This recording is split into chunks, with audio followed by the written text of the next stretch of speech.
Everyone, welcome to commerce tutorial. मैं हूं आपकी अपनी होस्ट ज्योति।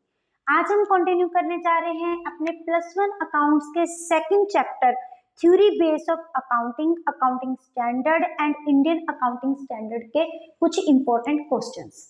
ये स्टूडेंट्स कुछ इग्नोर कर जाते हैं इस चैप्टर को, लेकिन इस चैप्टर में मोस्ट प्रोबेबली केस स्टडी आता ही आता है। आज का हमारा फर्स्ट क्वेश्चन है, Rahul purchased N AC. Rahul ने एक एसी परचेज किया and installed at his residence. और कहाँ पे लगा दिया? अपने घर पे लगा दिया। मतलब जो चीज बिजनेस अलग है और हमारे जो घर का काम है वो क्या है? अलग है। Business is different from our house. It means ये उसने किसके लिए कर लिया? अपने पर्सनल यूज के लिए कर लिया।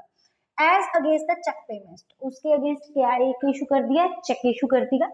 The accountant debited the drawings. बिल्कुल ठीक है। अब जो भी हमारे घर के पर्सनल खर्चे होते हैं, अब वो कहाँ पे डेबिट करते हैं? ड्राइंग्स में, विद द अमाउंट।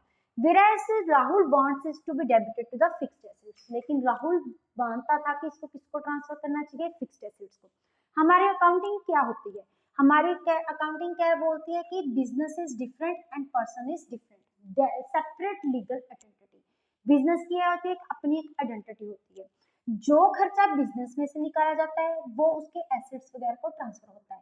लेकिन जो हम पर्सनल खर्चे के लिए कोई भी करते हैं, जो अपने रेजिडेंस के लिए करते हैं, वो किसको डिनोट करते हैं? हमें ड्राइंग्स को। क्योंकि ड्राइंग्स होता क्या है? वो खर्चा जो हमारे पर्सनल यूज के लिए करते हैं। इसलिए जो राहुल की बात को नहीं माना जाएगा।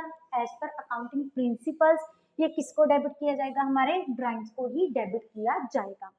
नेक्स्ट क्वेश्चन है, which principle require a personal expenses must be debited to the drawings account. ये किसको ट्रांसफर करना चाहिए? ड्राइंग्स को। ये किस प्रिंसिपल के अकॉर्डिंग है? That is business identity principle. जो क्या बोलता है?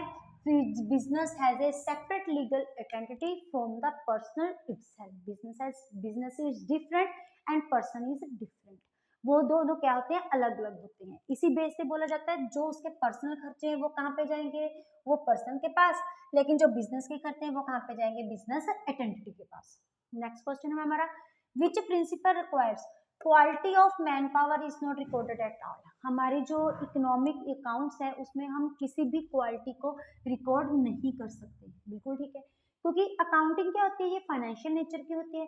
इसमें वो ही ट्रांजैक्शन रिकॉर्ड की जाती है जो किस नेचर की होती है? हमारी फाइनेंशियल नेचर की होती है। लेकिन जो क्वालिटी है इसको हम फाइनेंशियल कैरेक्टर में मेजर नहीं कर सकते। तो ये कौन सा प्रिंसिपल बोलता है? हमारा मनी मेजरमेंट। मनी मेजरमेंट क्या बोलता है कि अकाउंट्स में सिर्फ और सिर्फ वो ही आइटम रिकॉर्ड की जाती हैं जो कि फाइनेंशियल नेचर की होती हैं।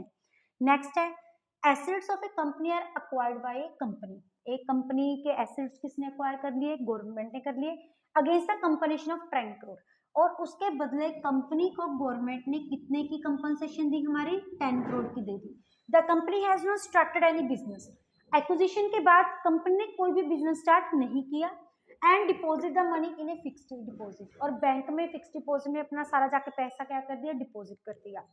Company has filed a case in the court seeking is higher compensation. क्या कंपनी हायर कंपनसेशन चार्ज कर सकती है? बिल्कुल भी नहीं चार्ज कर सकी, क्योंकि कंपनी ने ये क्या कर दिया? ये एक्विजिशन को एक्सेप्ट कर लिया। अगर कंपनी ने इस एक्विजिशन को एक्सेप्ट नहीं किया होना था, उसने कंपनसेशन क्यों रिसीव की? अगर कंपनी वो कंपनसेशन को रिसीव ना करती, एक्विजिशन को एक्सेप्ट ना करती, तो वो कोर्ट में क्या कर सकती थी? केस कर सकती थी। सेकंड क्वेश्चन है, is company A going concern. क्या कंपनी अब एक गोइंग कंसर्न है? नहीं, कंपनी गोइंग कंसर्न नहीं है। हमारा गोइंग कंसर्न कंसेप्ट क्या होता है कि company has a indefinite period of life. हमारी कंपनी की बहुत इनडेफिनेट पीरियड ऑफ लाइफ होती है बिजनेस की, जो कभी भी एंड नहीं हो सकती। मेंबर्स में कम, मेंबर्स में गो। तो मेंबर्स आ सकते हैं, जा सकते हैं, इनका कंपनी के ऊपर, उनकी वर्किंग के ऊपर कोई भी इफेक्ट नहीं पड़ेगा। लेकिन उन्होंने तो अपना बिजनेस बंद करने के पास पैसा कहाँ पे जाकर डिपॉजिट कर दिया? फिक्स डिपॉजिट पे, जहां पे उन्हें इंटरेस्ट के अकॉर्डिंग क्या मिल रही है? इनकम अर्न हो रही है। नेक्स्ट क्वेश्चन है, which concept assume that our business will not be liquidated in a near future. Liquidated का मतलब क्या था? बंद होना। हमारा जो बिजनेस है वो नियर फ्यूचर में बंद नहीं होगा। ये कौन सा कंसेप्ट बोलता है? हमारा गोइंग कंसर्न कंसेप्ट, जो हम अभी कर सकते हैं। सेकंड है Gurpreet purchase a land for 15 lakh, उसने एक लैंड खरीदी 15 लाख की and its value comes down to the 13 lakh, लेकिन उसकी मार्केट वैल्यू कितनी होगी हमारी 13 लाख होगी। नाउ गुरप्रीत रिकॉर्डेड इस वैल्यू एट 13 लाख। गुरप्रीत ने क्या किया, अपनी बुक्स में अकाउंट्स की वैल्यू, अपने एसेट्स की वैल्यू कितने में शो कर दी 13 लाख और लॉस शो कर दिया 2 लाख का। क्या ये पॉसिबल है? ये बिल्कुल भी पॉसिबल नहीं है, क्योंकि हमारा जो कॉस्ट प्राइस कंसेप्ट, हमारा हिस्टोरिकल कॉस्ट कंसेप्ट बोलता है कि हमें एसेट्स को अपने किस प्राइस पे रिकॉर्ड करना चाहिए, कॉस्ट प्राइस पे रिकॉर्ड करना चाहिए, जो कि कितना है हमारा 15 लाख, चाहे मार्केट वैल्यू उससे कम क्यों ना हो। हमारी रिकॉर्डिंग हमेशा किस पे होगी, हमारे हिस्टोरिकल कॉस्ट प्राइस पे। नेक्स्ट क्वेश्चन है if one aspect of a transaction it is not recorded which concept is not follow. बेटा हमें पता है, हमें हर एक ट्रांजैक्शन के कितने एस्पेक्ट्स होते हैं, 2 एस्पेक्ट होते हैं। फर्स्ट एस्पेक्ट को हम क्या बोलते हैं, डेबिट, और सेकंड एस्पेक्ट को हम क्या बोलते हैं, क्रेडिट कंसेप्ट। इसी बेस पे हमारी अकाउंटिंग जो है वर्किंग करती है, और इसको कौन सा एस्पेक्ट बोला जाता है, अपना ड्यूल एस्पेक्ट।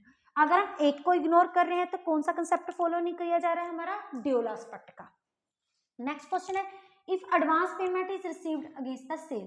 अभी हमने सेल की नहीं, लेकिन उसके रिगार्डिंग हमें एडवांस पेमेंट मिल गई and advance is recorded as the advance against sale and not against sale. ये किसके बेस पे है, ये हमारा कौन सा है, हमारा अक्रूवल कंसेप्ट। हमारे 2 तरह के कंसेप्ट होते हैं, एक हमारा क्या होता है कैश बेसिस, एक हमारा होता है अक्रूवल बेसिस। कैश बेसिस क्या है, कहता है जब हमने कैश रिसीव कर लिया तभी हमने ट्रांजैक्शन को क्या करना है, रिकॉर्ड करना है। लेकिन अक्रूवल कंसेप्ट क्या कहता है, जिस टाइम पे हमारी ट्रांजैक्शन हेल्ड होगी, चाहे पैसा रिसीव हुआ है चाहे नहीं रिसीव हुआ, चाहे ट्रांजैक्शन हुई है, अगर हमने एडवांस पेमेंट रिसीव कर ली, it must be recorded in our books.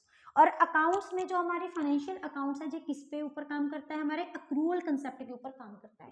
अब जो इस केस में जो हमने एडवांस पेमेंट अगेंस्ट सेल की है, it will be become our liability तब तक जब तक कि एक्चुअल में सेल नहीं होती। नेक्स्ट क्वेश्चन है why entire life is business is divided into small interval. हमारा जो बिजनेस का पीरियड है उसको कुछ कुछ पार्ट्स में क्या किया जाता है, डिवाइड किया जाता है। इसको हम कौन सा पीरियड बोलते हैं, अकाउंटिंग पीरियड। ये हमारा प्रिंसिपल के आता है और ये कितने मंथ्स का होता है, 12 मंथ्स का होता है।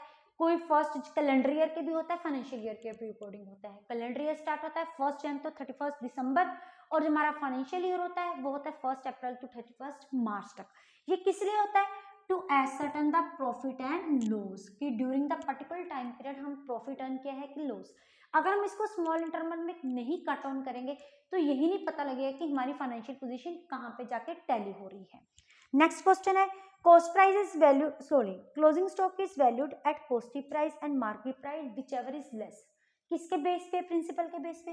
ये हमारा हैगा that is principle of prudence. Prudence हमें क्या बोलता है कि हमें क्या करना चाहिए, we must provide for our loss. हमें लॉस के ऊपर ध्यान देना चाहिए, प्रॉफिट को थोड़ा सा क्या करना चाहिए, इग्नोर करना चाहिए। ये हमारा है। और एक पहले आप इनका स्क्रीनशॉट लेना चाहते हो तो आप ले सकते हैं। एक छोटा सा हमारे पास केस स्टडी और है जो मेरे माइंड में है, वो क्या है, सपोज करो एक कंपनी में क्या होगी, फायर लगी। फायर लगने के बाद नेचुरली है जब वहां पे लॉस हो या प्रोडक्शन कम होगी। अगर प्रोडक्शन कम होगी तो कंपनी को, बिजनेस को किसी ना किसी ढंग से क्या हुआ, लॉस हुआ। तो वहां के अकाउंटेंट के, वहां का जो बिजनेस का जो शॉप का जो मालिक था, वो कहता कि उसने लॉस को क्या किया, उसने एस्टिमेट करके उसकी वैल्यू को शो कर दिया, तो लिख दिया हमारी प्रोडक्शन क्या होगी, हमें लॉस हो गया due to fire. Is it possible? ये पॉसिबल नहीं है। क्यों पॉसिबल नहीं है? फायर की वजह से प्रोडक्शन जरूर कम हुई है, लेकिन इस चीज को मेजरमेंट नहीं किया जा सकता, क्योंकि इस चीज का हमारे पास कोई भी एविडेंस नहीं है। अगर कहीं पे कोई लॉस हो जाता है, कहीं पे कोई फायर हो जाती है, कहीं पे कोई थेफ्ट हो जाता है, ड्यू टू डेट वन अगर हमें लॉस हुआ है तो वो लॉस श्योर करने के लिए हमारे पास कोई ना कोई एविडेंस होना चाहिए। अगर तो एविडेंस है तो हम लॉस की वैल्यू को एस्टिमेट करके रिकॉर्ड कर सकते हैं, अदरवाइज हम उसको रिकॉर्ड नहीं कर सकते। अगर आप इनका स्क्रीनशॉट लेना चाहते हैं तो ले सकते हैं। ये कुछ इंपॉर्टेंट क्वेश्चन जो इस चैप्टर के साथ रिलेटेड हैं। बाकी के कुछ question we will take into account in our next session. Video अच्छी लगे इसको लाइक करें, ज्यादा से ज्यादा शेयर करें, ताकि मैक्सिमम स्टूडेंट्स के पास इसका बेनिफिट पहुंच सके। और चैनल को सब्सक्राइब करना ना भूलें।